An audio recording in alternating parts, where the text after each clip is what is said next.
كام مرّة عملتِ الغريبة وساحت منِّك واتعقدتِ وقُلتِ مش هاعملها تاني. النهارده هاخلّيكِ تعملي الغريبة وتتباهي بيها قدّام كل حبايبِك في كل حاجة، من شكلها، من طعمها، من حلاوتها، من نعومتها.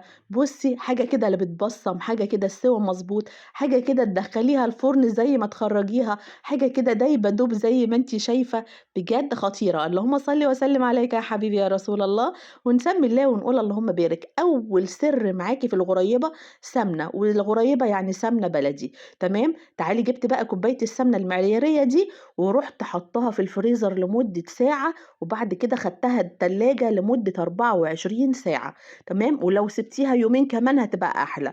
تعالي بقى بُصّي أنا باطلّعها بالمعلقة بالعافية، بالعافية كده باكسّرها وباحطها بقى إيه في البولة، حطيها في العجان زي ما أنتِ عارفة. الكوباية المعيارية دي هنستخدمها برضه، هناخد منها الدقيق، هاخد كوبايتين دقيق ومعلقتين صغيرين. بُصّي أصلًا عمّالة مشغّلة العجّان عليها، السمنة لسه جامدة جدًا من كتر ما هي إيه، متلّجة على الآخر. هانزل بقى عليهم بعد ما أخفقت السمن كده شوية بالمضرب الكهربائي أو بالعجّان أو باليدوي، هانزل بقى بنُص كوباية برضه معيارية من السكر البودر، والسكر البودر أنا طحناه في البيت. ما تجيبيش اللي برّه عشان بيبقى عليه نسبة نشا، أنا عايزاكِ سكر يكون أنتِ طحناه في البيت، اطحنيه ناعم جدًا.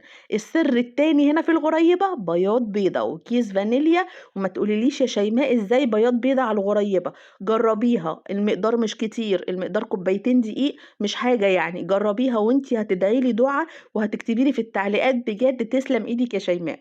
تعالي بُصّي خلاص هنا أخفقت بقى بياض البيضة وحطيت الفانيليا، أنزل بقى بكوبايتين الدقيق ونفس الكوباية المعيارية اللي عايرتِ بيها السمنة، تمام. خلاص بقى وهانزل بمعلقتين كمان صغيّرين اللي هي معلقة الشاي.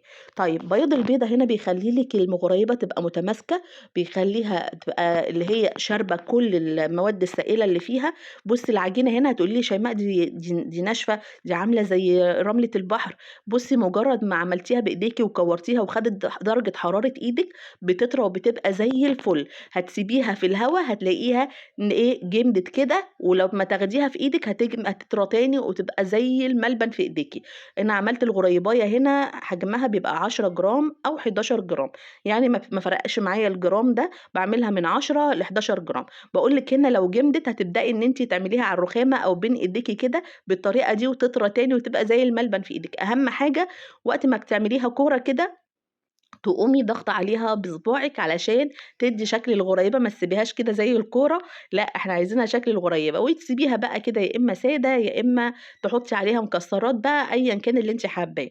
بعد ما خلّصتها كده تشكيل، بادخّلها التلاجة لمدة 10 دقايق وأقوم أروح أشغّل الفرن، وأحط الرف على الوسطاني، تمام، على درجة حرارة 170 أو 180 على حسب الفرن بتاعِك درجة حرارته. يعني أنا عايزاها درجة حرارة وسط أو أعلى من الوسط سِنّة أو هي وسط.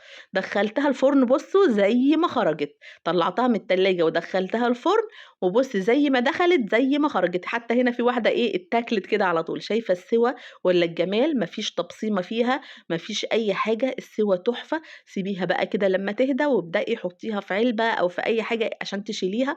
خطيرة بجد هتتباهي بيها، وكل اللي هيدوقها منِّك هيقول لِك دي أحلى غريبة كلناها ودُقناها في حياتنا. أتمنى الفيديو النهارده عجبكم لايك وشير، واللي مش عندي يشترك ويفعل الجرس عشان كل جديد عندي يوصل لكم.